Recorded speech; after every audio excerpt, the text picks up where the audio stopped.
चाय की दुकान थी जिसकी बिक्री से जो थोड़ी बहुत कमाई होती उसी से उनका घर चलता था। अली के पास इतने पैसे नहीं थे कि वो अपने बच्चों को पढ़ा सकता, इसलिए उसका कोई भी बच्चा स्कूल नहीं जाता था। आरजू भी घर में कपड़े सीने का काम करती थी, जिससे 4 पैसे उसके हाथ में आ जाते थे, परंतु फिर भी उनके पास कुछ खरीदने के लिए पैसे नहीं हो पाते थे। वो लोग बस रूखा सूखा खाकर जिंदगी बिता रहे थे। अली एक कमरे के मकान में रहता था जिसका किराया 2000 रुपए था, और चाय की दुकान भी उसने किराए पर ही ले रखी थी जिसका किराया 3000 रुपए था। चाय की दुकान से जो कमाई होती थी उसमें से 5000 रुपए तो किराए में ही चले जाते थे। उसके बाद जो बचता था उसी में वो लोग इसी तरह गुजारा कर रहे थे। कुछ ही दिनों में ईद आने वाली थी। सभी लोग नए कपड़े बनवाने और खरीदारी करने में व्यस्त थे। अली ने भी सोचा था इस बार किसी तरह पैसे बचाकर वो कम से कम अपने तीनों बच्चों को तो नए कपड़े दिलवा ही देगा। आरजू भी जो पैसे कपड़े सिलकर लेती थी वो उसने बचा कर रखे थे। अली की चाय की दुकान का मालिक अली के ही मोहल्ले में 2-3 घर छोड़कर रहता था। वो काफी पैसे वाला आदमी था क्योंकि उसने काफी दुकानें किराए पर दे रखी थी और महीने में ही उसे काफी किराया आ जाता था। परंतु वो एक सख्त मिजाज का आदमी था। वो कभी भी किसी को किराए में छूट नहीं देता था और ना ही समय की मोहलत। आज नया महीना शुरू हो रहा था, इसलिए वो सब किरायों को वसूलने के लिए अपनी दुकानों पर जा रहा था। जब अली की दुकान की बारी आई तो मालिक वहां आकर बोला, लो भाई किराया दे दो, आज नया महीना शुरू हो गया है और हाँ, आज से मैंने किराया 500 रुपए बढ़ा दिया है। किराया बढ़ा दिया है? पर मेरे पास तो इतनी कमाई नहीं है कि मैं किराया बढ़ाकर दे सकूं। मैं तो 3000 भी मुश्किल से निकाल पाता हूं। मुझ पर रहम करें। मुझे कुछ नहीं सुनना अली, बढ़ा हुआ किराया देना है तो ही ये दुकान तुम्हें मिल सकती है, वरना 2 दिन में इसे खाली करो। अली अपने मालिक से बहुत मिन्नतें करता है कि इस बार वो कम किराया ले ले। कुछ दिन बाद ही ईद है। उसके पास ईद का सामान खरीदने के लिए पैसे नहीं बचेंगे। वो अपने बच्चों को क्या मुंह दिखाएगा। उसकी इतनी मिन्नतें करने पर भी दुकान के मालिक का मन नहीं पसीजता और वो गुस्से से अली को कहता है कि या तो वो किराया दे वरना दुकान कल ही खाली कर दे। उसने उसके बच्चों का ठेका नहीं लिया हुआ। मालिक की कठोरता देखकर अली को बहुत दुख होता है, पर वो दुकान कैसे छोड़ सकता था। आखिरकार उसने बच्चों के लिए जो पैसे जोड़कर रखे थे बहुत ही दुखी मन से उसे मालिक को देने पड़ते हैं। अली बहुत दुखी मन से अपने घर वापस आता है और अपनी बीवी से कहता है, आरजू, ईद आने वाली है और आज मालिक ने बढ़ा हुआ किराया मांग लिया।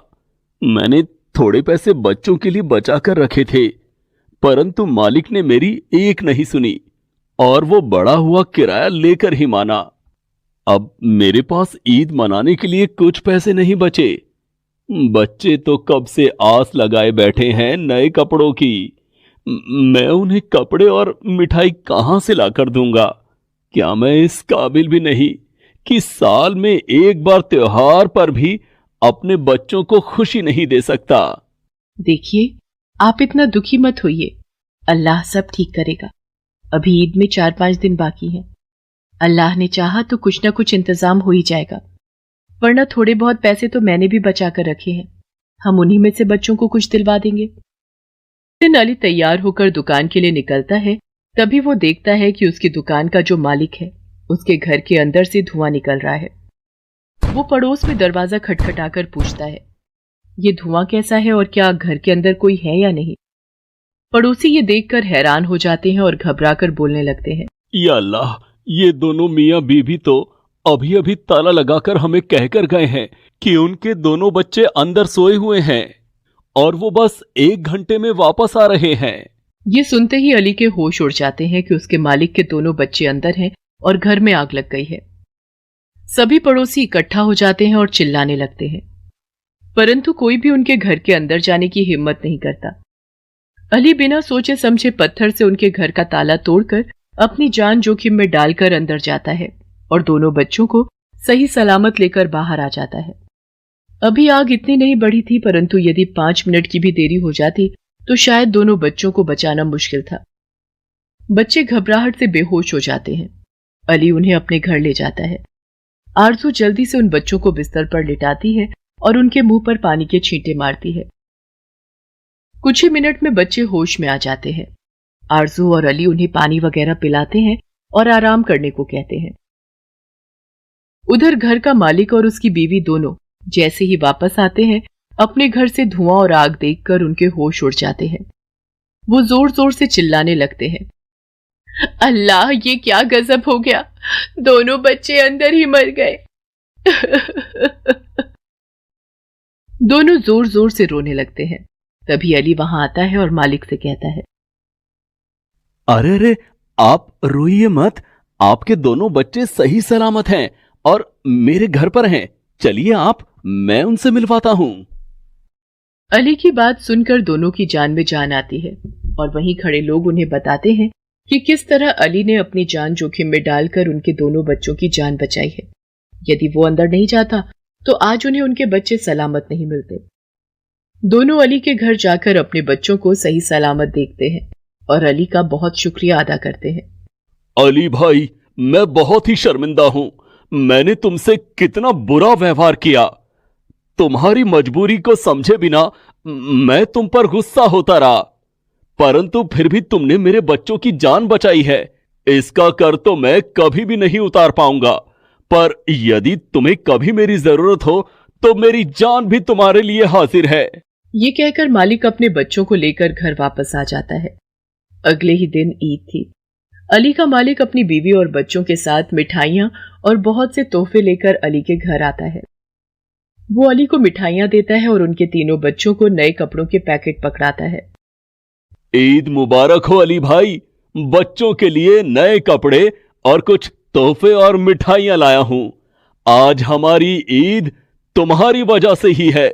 यदि तुमने मेरे बच्चों की जान ना बचाई होती तो आज हम कोई खुशी ना मना रहे होते।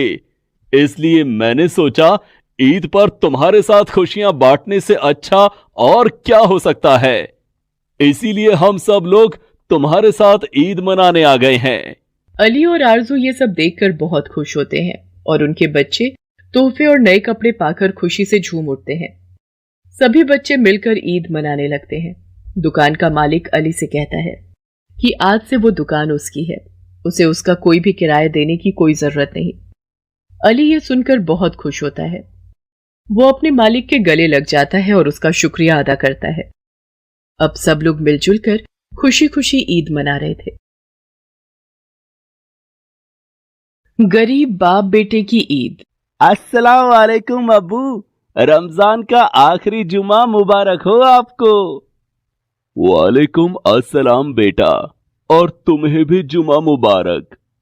अब्बू, अब तो ईद के कुछ ही दिन बचे हैं, तो हम खरीदारी के लिए बाजार कब चलेंगे? चलेंगे बेटा, जल्दी चलेंगे।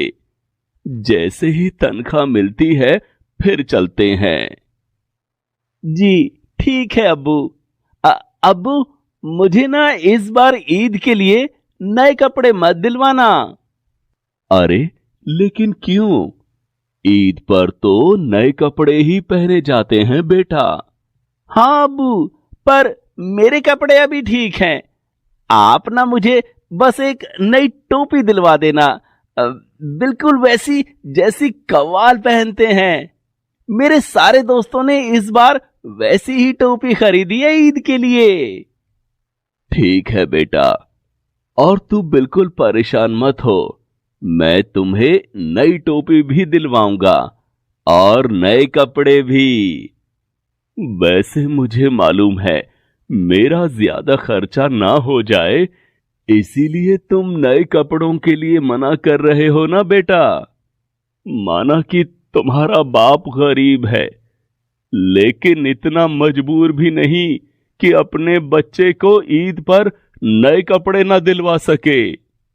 मैं जानता हूं अब्बू, पर मुझे ये भी पता है कि पिछले दिनों अम्मी की बीमारी पर आपका काफी खर्च हो गया था। हम फिर भी अम्मी को नहीं बचा सके। मैं देखता हूं इफ्तारी के वक्त भी आप मुझे इस